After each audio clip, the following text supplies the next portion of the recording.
Bismillah.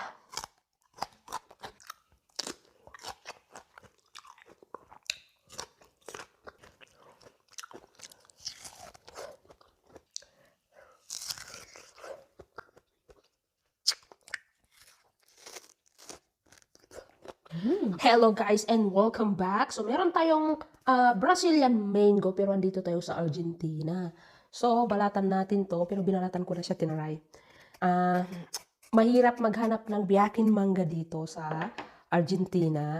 Kahit ngayon, buti na lang siguro dahil sa season ng mangga kahit dyan sa atin sa Pilipinas ay season din ng mangga, santol yata, marang, o ano, iba't iba pa. Yung nanay ko, wala nang tigil sa kakakain ng mga prutas dyan sa Pilipinas. Ang dami daw. So, dito, mahirap maghanap ng mangga. Tapos, paswertehan lang kung makahanap ka ng parang matigas pa. Ito nga malambot-lambot na siya, parang marivalan na. Parang hindi na siya gaano crunchy. So, sabi ko, bilhin ko na lang dahil gusto ko talaga kumain ng mangga. Tingnan nyo guys. Dahil, lagyan na lang siya natin ng asin. Oops! Asin at saka may ginawa akong chili sambal dito guys. So, try natin sa mangga. I-mix natin with asin. Pero hindi siya, ayoko marami kasi ayoko sobrang oily. So, itong asin ko na to, dala ko pa ng galing Vietnam. Hindi ko siya inubos. Parang tinipid ko talaga. Tingnan natin nga. Sarap nito. Bismillah.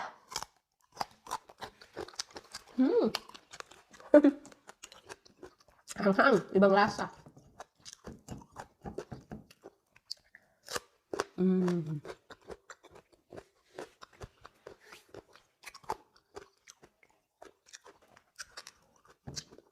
Hindi na gaano crunchy yung mangga at hindi siya gaano maasim.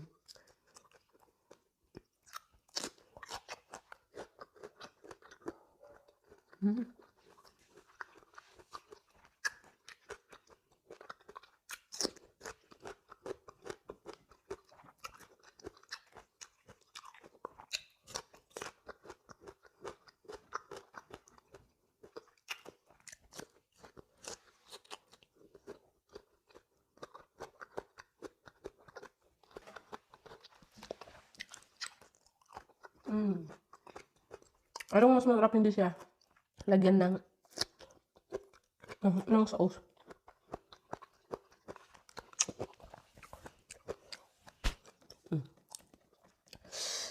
Magulo ako kasi, guys, naglinis ako ng bahay ko, wala si Mister. Kasi parang dito si Mister, hindi ako makastay sa bahay.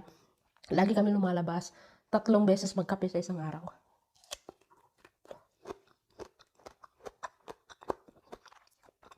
Hindi ang ugali niya, ayaw niya magkape sa bahay.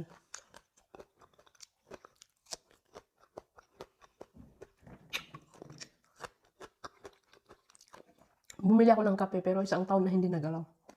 Hindi man lang nabuksan. Kasi walang time magkape sa bahay.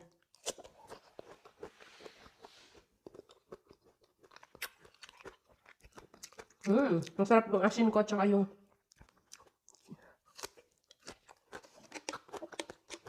chili sambal. Ginawa ko tong chili na ito, malaki ang mga chili. Parang kalahating kilo yata. Ang ginawa ko. Dahil ayaw mabulok kasi marami. Bumili ako ng 2 kilo sa matanda. Kasi dito guys, pag hindi ka mag-order ng... Pag wala ka talagang kaibigan na talagang suking-suki, kasi meron akong matandang naging suki ko. So, mabait yung matanda. So, sabi niya, pag may chili, bibilihan niya ako pag wala-wala. Pero kahapon, sabi niya, punta ka dito. Kung baga tong araw na to, hindi ako nakapunta. Baka bukas na lang. Kasi wala si Calvo. So, hanapan niya daw ako. Sabi ko, meron pa naman, pero parang nahiya naman ako na magsabi, wag na kasi meron pa ako. So, sabi ko, sige, lutuin ko na lang yun kasi pwede ko to itago kahit ilang buwan.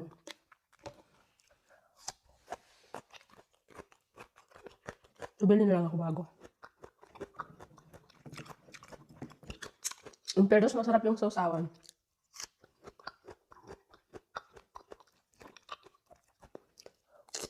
Mm.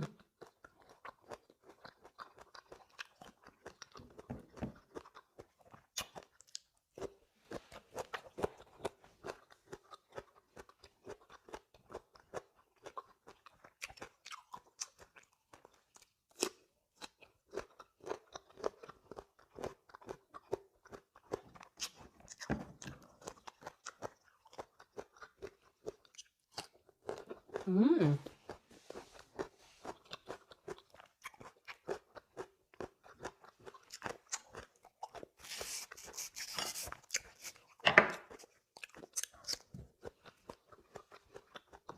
Mm.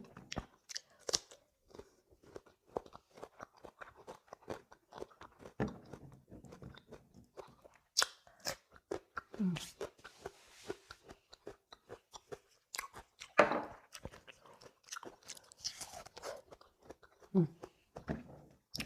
May pagkaasim yung buto.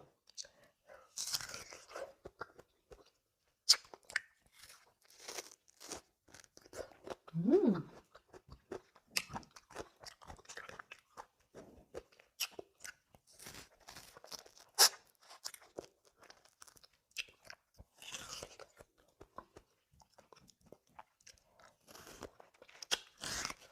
Mm.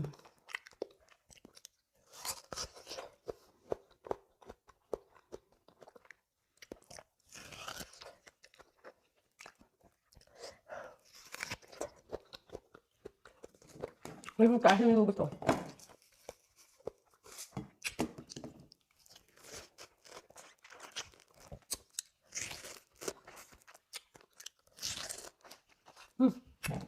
Maasim yung buto. So, yun ang mangga natin, guys. Napakasarap.